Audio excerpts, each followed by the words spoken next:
Good morning, Janet Gorond here from Tribe Sober.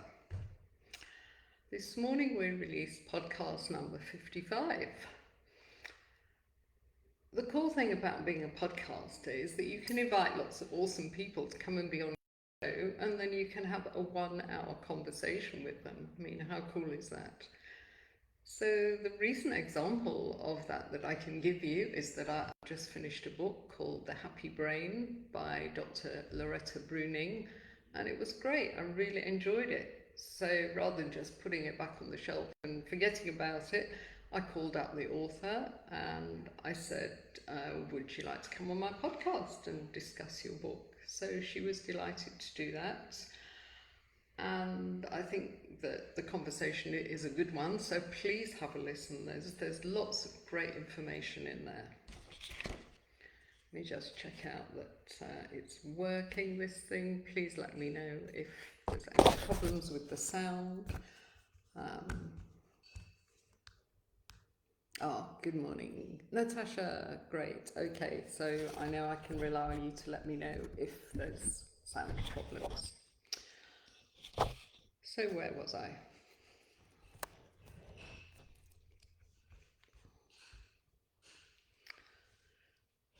If you're in early sobriety, or in fact if you're at any stage of your sobriety and you're feeling a bit low, then I think this will be interesting for you.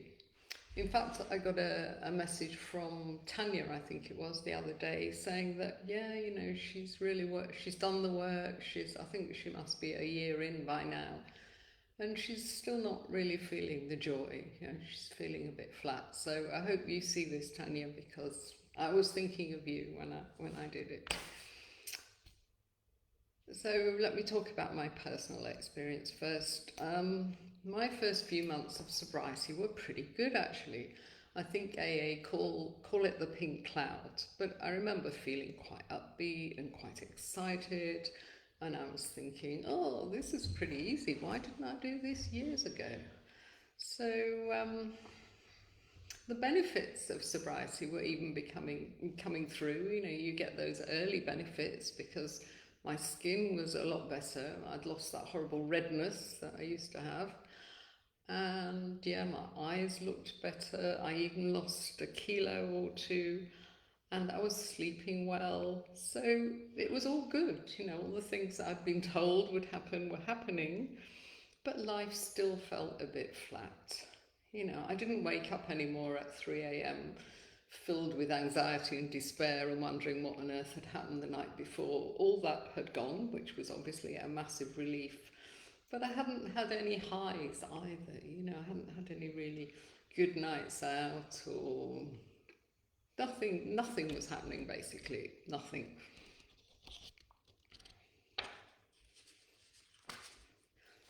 I'd also got plenty of time on my hands, because no longer was I planning my drinking, doing my drinking, recovering from my drinking.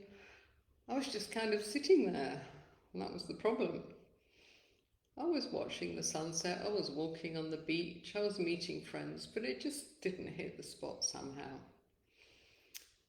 One of the many things that has improved for me since I've been running Tribe Sober is my vocabulary. And I now know that what I was suffering from was a thing called anhedonia. Anhedonia is when you feel no pleasure from anything. So there I was with my anhedonia. I felt like I was facing a void. I thought, oh, is this what sobriety is like? I thought, it's dull, it's grey. How am I going to live the rest of my life like this? And I thought, well, maybe it's just not for me. Maybe I can't do this sober lifestyle. And I nearly gave up many times.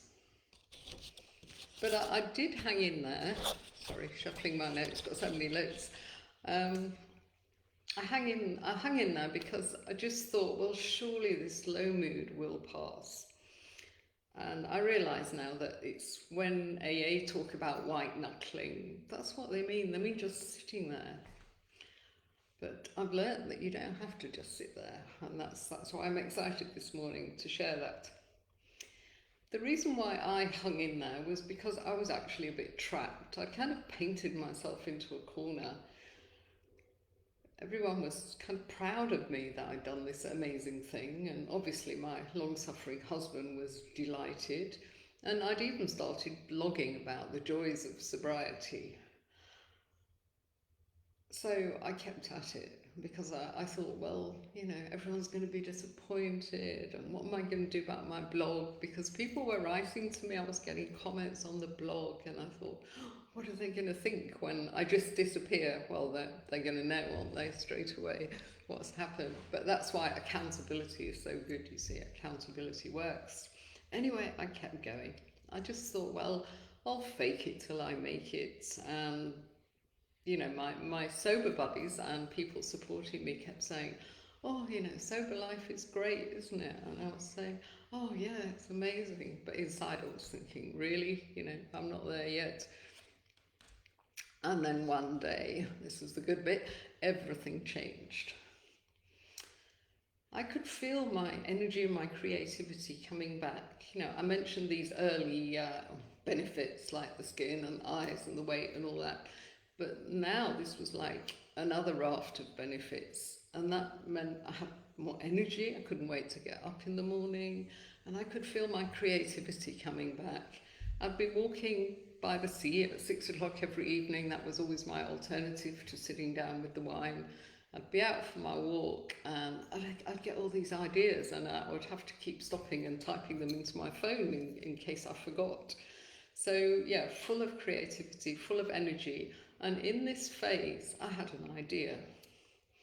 I thought, why don't I design and facilitate a workshop to help other people to do what I've done and to get sober? So although I wasn't thriving in my sobriety yet, I'd certainly done it. I was 6 months in at this point, at least, going strong. I was pretty determined to carry on. So I certainly knew all the theory, and I could present that because I've got 25 years of training and development experience behind me. That was what I'd done for my job, so I had no worries about being able to do it. My only reservation was that I wasn't a very good role model for sobriety, because I thought, well, yes, I can maybe fake it, but I wanted to move on and really thrive in my sobriety. But what I found was once I'd had that idea, then that's when the magic happened. That's when Tribe Sober was born. I had so much to do suddenly to achieve this big goal of creating a sober community. I had to tick off lots and lots of smaller tasks, which involved learning stuff, because I didn't know anything about marketing, for example, or websites. But I had to learn how to create a website, design the workshop, of course, create a membership, get a community going. That was all new stuff for me. So I had to learn all that, implement it, and that kept me busy and happy. And 6 years later, still growing Tribe Sober, and it's still making me happy. And there's always something new to learn. Obviously, my last year has involved learning about podcasting, editing my own podcasts, getting them out there. So there's always something new on the horizon. And hindsight is such an amazing thing. And now I can look back into those early months, the Anhedonia stage, and think what was going on there. Because the more I understand, the more I can help other people avoid it, because it's not much fun, and many people give up during that time. So if you're watching this and you had Anhedonia, please let me know in the comments. So thanks to my interview with Loretta Bruning that is available on podcast from this morning, I've got a much better understanding of why I felt so low in early sobriety. My mistake was just to wait until my low mood passed. I think I must have thought of it like a cloud going over the sun. Look at the cloud and eventually it'll pass and the sun will come out. But it wasn't working, and I don't know how long I could have sat there waiting. But I was waiting for happiness to strike, and it didn't. And my impression was that it would pass. It would pass. I just had to hang on, white knuckle, cling on, and it would pass. But now I understand that that wasn't quite true, because my spirits did lift, and I thought that to me was almost confirmation. Oh well, you know, I was patient, I was brave, I hung in there, I was miserable for 3 months, and now I'm fine. So that's why I've often given people advice to just to wait, and that miserable stage will pass. But in fact, my spirits had lifted simply because I'd set a new goal. I'd set this goal to set up Tribe Sober, and I was working towards that goal. And working towards that goal, every step I took, it was keeping my happy brain chemicals flowing. And Loretta explained to me that my upbeat mood at the beginning of my sobriety, the pink cloud stage, that was there because I'd set a goal to be sober, and I was working towards that goal. So that kept me going. That kept the happy chemicals going for a good few months, for the first few months. And then my subconscious, I'm not sure I agree with it, but my subconscious seemed to think, oh, right, she's nailed this. She's sober. What next? And that was when the void was, because there was nothing next.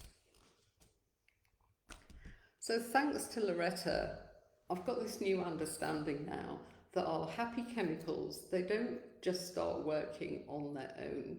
We have to do something to stimulate them, to get them moving. So rather than anhedonia being a necessary stage of our sobriety journey, there is a way that we can avoid it completely. And the reason behind all this anhedonia happening is that our brains are not wired to make us happy all the time. I mean, I've often said, and I say at workshops, I think that we're not put on earth to be happy 24/7, and I kind of accept that as a philosophy. So I think, well, you know, when I'm miserable, it'll pass, and it does. But our brains are not wired to make us happy all the time because, as you know, our brains have not changed physically since the Stone Age. We've still got the same brain that those Stone Age guys that used to chase after the animals had. So our brains are actually wired to motivate us to survive. They motivate us to take a step towards a goal. When we reach the goal, we feel happy, and then of course we then have to set another goal to keep the happy chemicals flowing, because it's a temporary state. So let's just think about our ancestors for a moment. They were wired to look for food and get a dopamine hit when they spotted an animal. They would see, aha, there's my lunch galloping over there, let me go and catch that thing. So just as our ancestors had to go hunting to activate their happy chemicals, we all have to have something to aim for. Of course, our ancestors weren't thinking, oh, I'm happy now. They were thinking, oh, I'll survive another week because I've eaten and I've fed my family. When I was busy with my corporate career, I used to dream of my retirement. I always had this image that I'd be sitting in a sunny garden. So thankfully I moved to South Africa, so I've achieved the sunny garden bit. I thought I'll have a great book in my hand, and of course I'll have a massive glass of wine that will be forever refilled. So obviously that dream didn't materialise because I got completely dependent on alcohol. But if I had have done that, what would have happened? I would have got more and more dependent on alcohol. I would have been drinking myself to death. And I also would have just been sitting there. I mean, I'd have my books, yes, but how many books, can you read in a day, every day? And I would have been thinking, okay, I've got everything I dreamed of, I've got enough money, I've got the sunshine, I've got a nice husband, I've got my books, I've got my wine. Why aren't I happy? And I would have had no idea. But of course, I now understand why I wouldn't have been happy. So I no longer advise people to kind of brace themselves for a bit of depression in early sobriety. I simply advise them to set a goal and then take steps towards that goal. And if you're sitting there thinking, oh, well, it's all right for her, she had this goal to set up Tribe Sober, what am I going to do? I've got 3 suggestions for you. First of all, learn something new. I mean, thanks to the internet, we've got some amazing resources there. Sorry, I've got my notes muddled up. So I would suggest that you go to udemy.com. It's an amazing website. They've got thousands of courses and they're really cheap, ridiculously cheap. For example, if you find this brain chemical stuff as interesting as I do, then maybe you'd like to learn about neuroplasticity.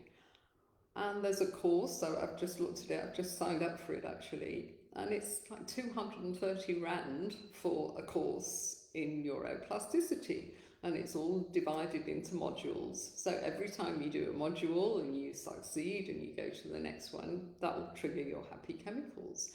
Plus, you're just gaining a deeper understanding of this subject. But whatever your interests, I guarantee you'll find something on there. So use this time. You have time on your hands when you stop drinking. So get learning instead. Suggestion number 2. Get some coaching.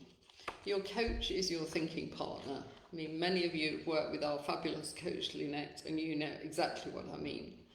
But a 1-hour session with your coach, listening actively to you, helping you process your thoughts, you'll be amazed by the number of ideas you would come up with for a goal that would interest you and make you happy, something to aim for. And if you're a Tribe Sober member, of course you get a complimentary session with Lynette.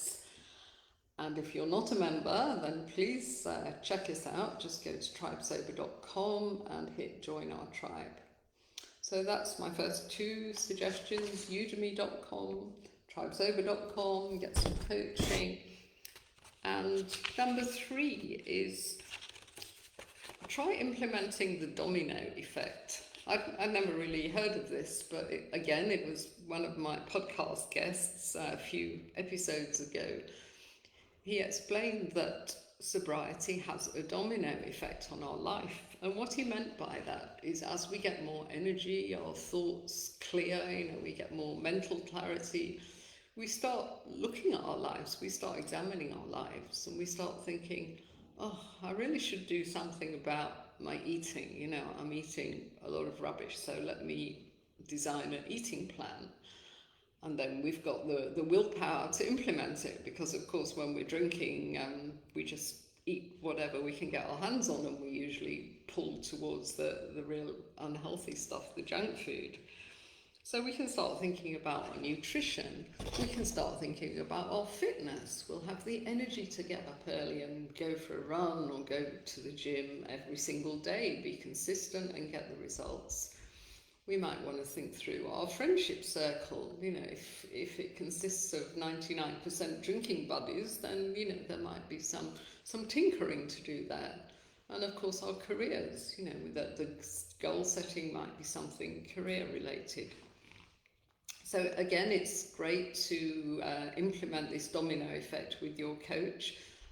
When I was coaching, doing life coaching at first, I always used to use this thing called the wheel of life, and it was great. It was divided into different little portions, and then one portion was relationships, another was fitness, another was nutrition. And I would take my clients round that wheel and I would say, why don't you give yourself a score out of 10 for every single little segment on this circle, and let's have a look where the deficits are, which areas do you need to address to have a more balanced and happy life. And it worked really well, and I'm sure I've still got that thing somewhere if anybody would like me to send it to them. Just do janet@tribesober.com. So remember, really, there's nothing like setting a goal and working towards it to keep those happy chemicals going. And learning something new always hits the spot. So learning that anhedonia is unavoidable really hit the spot for me. So thank you, Loretta, for getting my happy chemicals going and going all weekend. So thanks guys. Let's have a look at the comments, my favourite bit. Oh, thank goodness there's someone there. Always a relief. Natasha, hi Natasha. Ross, hello Ross, you're doing so well. We're very proud of you. I bet there's lots of people out where you live in Costa del Sol in Spain that are sitting there in the sunshine with their wine, with nothing to do all day and wondering why they aren't happy. Share this with them. Lorraine, hi Lorraine, and hi Flick, and Janine, I'm glad you found us, Janine. Hi Lucy. Hello Pamela, I don't think we know you, but delighted to see you there. And Bongi as well, and Lucy. Faking it is great if you feel you're fake. Create a new you. Yeah, I mean, the fact that smiling affects our brain literally, even if it's a totally fake smile. Apart from Loretta, I've interviewed another awesome neuroscientist. That's the neuroscientist that I posted her picture on WhatsApp the other day. She wears a yellow tutu and big boots. She's like 50 odd and she looks amazing. So I had a lovely conversation with her and she's taught me again so much. So that podcast will be out in a couple of weeks. Happiness doesn't strike. Yeah, I'm glad you like that, Lucy. I've just written an article for Medium on this and I've called it Don't Wait for Happiness to Strike. Took me ages to think of a title, but I was pleased with that one.